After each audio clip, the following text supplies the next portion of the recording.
कुछ कुछ कॉलेजों में हमारे साथ ऐसा व्यवहार भी हुआ। आप क्या कॉलेज का नाम बताना चाहेंगी? वहाँ पे कुछ हुआ है क्या? ज्ञान गंगा होम साइंस, और मैंने सीएम हेल्पलाइन में इसकी शिकायत भी की हुई है। ज्ञान गंगा ग्रुप ऑफ जो कॉलेज है उनकी, और अभी हाल ही में बिल्कुल वोट नहीं देने वाले हम भारतीय जनता पार्टी को। शिवराज सिंह चौहान का मतलब को भी नहीं चुनने वाले। नहीं चुनने वाले हम, जब तक कि हमारी समस्याओं का निदान नहीं होता है। जहां एक तरफ मुख्यमंत्री शिवराज सिंह चौहान के आने की धूम है, वहीं दूसरी तरफ हमारे साथ में कुछ महिलाएं भी हैं जिन्हें माननीय मुख्यमंत्री शिवराज सिंह चौहान अपनी बहनें भी बताते हैं। कुछ समस्या लेकर के वो अपनी आई हैं। क्या आप कुछ समस्या बता रहे थे आप? हमारी समस्या ये है कि हम सभी योग के छात्र हैं। हम लोगों ने योग के क्षेत्र में बड़ी बड़ी डिग्रियां ली हुई हैं, MA, PhD, नेट क्वालिफाइड हैं, और हमारे प्रदेश में हमारी सरकार हम लोगों के लिए रोजगार के कोई अवसर नहीं निकाल रही है। और जो भी नियुक्तियाँ अंशकालिक निकलती हैं उनमें कुछ नेपोटिज्म होता है, या जो स्पोर्ट एसोसिएशन में जो लोग बैठे हैं वो हमारे साथ मतलब भेदभाव करके और अपने लोगों को उसमें इन्वॉल्व कर लेते हैं। अच्छा। हमारी समस्या ये कि हमारे प्रदेश में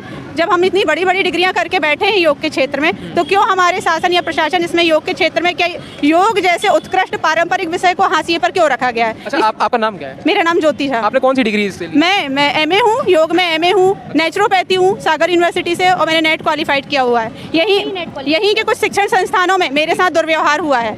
मेरे से कम योग्यता रखने वाले लोगों को मौका दिया गया है और हम लोगों को उससे डिनाई किया गया, इस आधार पर कि हमारे पास अनुभव नहीं है। योग की वैकेंसी निकाल के स्पोर्ट्स का अनुभव मांगा जाता है, और स्पोर्ट्स वालों को ही जॉब दिया जाता है। स्पोर्ट्स वालों को ही योग में ही जॉब दे दिया जाता है, मतलब 2 in 1 काम करवाया जाता है उनसे। लेकिन ये तो फील्ड दोनों अलग है क्या? जी, फील्ड अलग अलग है। स्पोर्ट्स BPEड अलग है और योग अलग है, तो योग एक ही से लिया जाता है। एडमिशन दे दिया जाता है, सोचते हैं उसी से योगा का भी काम करा लिया जाए, स्पोर्ट्स भी करा लिया जाए। सहपाठी है जो योग की फील्ड छोड़ रहे हैं निराश होकर। जी, आपका नाम क्या है? मेरा नाम पूर्णिमा तिवारी है। आपका नाम क्या है? चंद्रप्रभा श्रीवास्तव। आपने जो है कौन सी पढ़ाई की, कौन सी डिग्री लिया आपने? हमने MA योगा किया है, उसके साथ डबल MA है, संस्कृत से भी है और सोशियोलॉजी से भी। मैं PG डिप्लोमा योगा हूँ, MA योगा हूँ, MCOM हूँ, B.Ed हूँ। आपके पास काफ़ी सारी डिग्रियां हैं, लेकिन उसके बाद भी और हमारे साथ यहाँ पर आप भी हैं। आपका नाम क्या है? नीतू श्रीवास्तव। आपको भी यही, आप भी साथ में ही हैं? उनके साथ में हमारे साथ में ही है। आज हम सब यहाँ पर अपनी समस्याएं लेकर, कि आज इससे अच्छा मौका नहीं मिलेगा कि हम CM को अपनी समस्याएं बताएं। हम ये चाहते हैं कि हमें काम देकर आत्मनिर्भर बनाया जाए, ना कि हमें कोई पेंशन या कोई ऐसे लाभ दिया जाए कि जिससे हमारा आत्मबल कमजोर हो। हमें सशक्त बनाया जाए। केवल नारी सशक्तिकरण की बात ना करके नारी को सशक्त बनाने के लिए हम पढ़े लिखे लोग हैं, हमारे लिए कोई ऐसी योजना लाई जाए जिससे हमें रोजगार मिले, हमारा सम्मान भी जीवित रहे। और हमने इतनी बड़ी बड़ी डिग्रियां यदि ली हैं, नहीं तो फिर योग के विषय में एक दिन का योग होता है, एक दिन 21 जून को खाली योग प्रदर्शन होता है। योग दिवस के दिन ही हमें याद किया जाता है, उसके बाद हमारे लिए कोई भी क्राइटेरिया नहीं, कोई नौकरी नहीं, कोई जॉब नहीं, कुछ नहीं। यहाँ के शिक्षण संस्थानों में बहुत भर्राशाही चल रही है।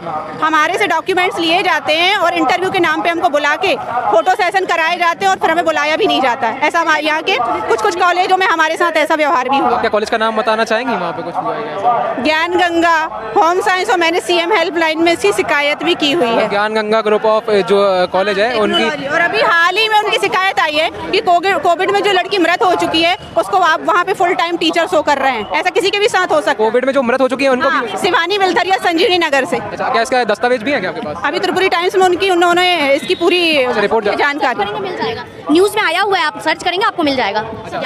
सबसे बड़ी समस्या ये है कि जैसे बाकी जॉब्स में एक क्राइटेरिया फिक्स है कि TGT PGT टीचर होते हैं, पर योग में कोई क्राइटेरिया फिक्स नहीं है।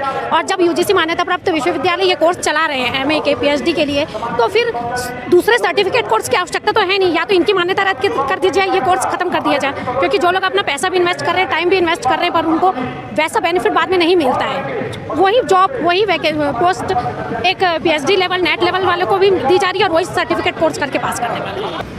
यहाँ पर हमने जो है लगभग सभी स्टेज पर जितनी भी लाडली बहना योजना के तहत जो भी यहाँ पर महिलाएं आई हुई हैं उन सभी से हमने यहाँ पर बातचीत करी। यहाँ पर अभी हमारे साथ कुछ पुरुष भी हैं और कुछ महिलाएं भी। आप लोग क्या अपनी कुछ यहाँ पर आपने बोर्ड भी लगाया हुआ, क्या मांग लेकर के आए हैं? हमारी मध्य प्रदेश माझी जनजाति संयुक्त संघर्ष समिति है ना, मध्य प्रदेश की है। और हम विगत 2018 से लगातार आंदोलन करते आ रहे हैं मध्य प्रदेश के विभिन्न शहरों में। बालाघाट हो गया, सिवनी हो गया, डिंडोरी हो गया, मंडला हो गया, भोपाल हो गया, इंदौर हो गया, है ना। बस हम लोग की एक मांग है कि सरल क्रमांक 12 से हमको विरूपित करके 29 में किया जाए, और दूसरे पैसा एक्ट जो 65 में आंशिक संशोधन किया जाए, और साथ में 2018 का जो आदेश है 1/1/2018 का, उसमें संशोधन करके हमारी जो सरकारी कर्मचारी उनको राहत दी जाए। और साथ में मुख्यमंत्री जी ने 8 अप्रैल 2023 को अपने निवास पर हम लोगों से वादा किया था कि आप लोगों को हम लोग अनुसूचित जनजाति में शामिल कर लेंगे और क्रमांक 12 से आपको 29 में विलोपित करवा देंगे, लेकिन ये वादा निभाया नहीं है और हम लोग इसीलिए आज हम लोग यहाँ खड़े हुए हैं कि हम उनको ज्ञापन देंगे ताकि हमारे बच्चों का भविष्य सुरक्षित हो सके और हम लोगों को 12 नंबर से हटाकर 18 नंबर पर किया जाए। आप भी यहाँ पे इसीलिए आए हुए? जी, हम लोग सब इसीलिए आए हुए हैं। मुख्यमंत्री जी ने हम लोग को जो दिया था वो नहीं किया उन्होंने हमारे लिए, इसलिए हम लोग आंदोलन करने के लिए तैयार हैं। मैम आपका नाम? मेरा नाम सीमा रेखवार और आज यहाँ हम लोग सामाजिक तौर पे सभी लोग इकट्ठे हुए हैं। माननीय श्री मुख्यमंत्री जी से अनुरोध कर रहे हैं कि हमारे सामाजिक मुद्दे जो हैं, आज राखी के दौर में हम उनसे विनती यही करेंगे कि वो बाकी हम लोग को लाडली बहन अपना मानते हैं तो हम लोगों की बात सुने और हम लोगों के जो अपने भांजों के लिए, भांजियों के लिए और हम अपनी बहनों का हमें सम्मान दिलाएं और हमारी बात सुने। तो महिलाओं ने तो अपनी शिकायत कर दी है, अब भैया लोगों की क्या समस्या है, क्योंकि बहनों की शिकायतें पूरी हो चुकी हैं? हमारी मुख्य समस्या है कि हमारे जो बच्चे महिलाएं एकदम गरीबी और पिछड़ते जा रहे हैं। कारण ये है कि हमें अभी तक की जो आदिवासी होने का सम्मान मिलना था प्रदेश सरकार की तरफ से, वो माननीय शिवराज सिंह चौहान की तरफ से अभी तक नहीं प्राप्त हुआ। हम ये चाहते हैं कि हमें माजी आदिवासी में शामिल करें, वरना हम इस चुनाव में उनका मतदान का हम बहिष्कार करेंगे। मतलब आप वोट नहीं देने वाले? बिल्कुल वोट नहीं देने वाले हम भारतीय जनता पार्टी को। शिवराज सिंह चौहान का मतलब को भी नहीं चुनने वाले? नहीं चुनने वाले हम, जब तक कि हमारी समस्याओं का निदान नहीं होता है।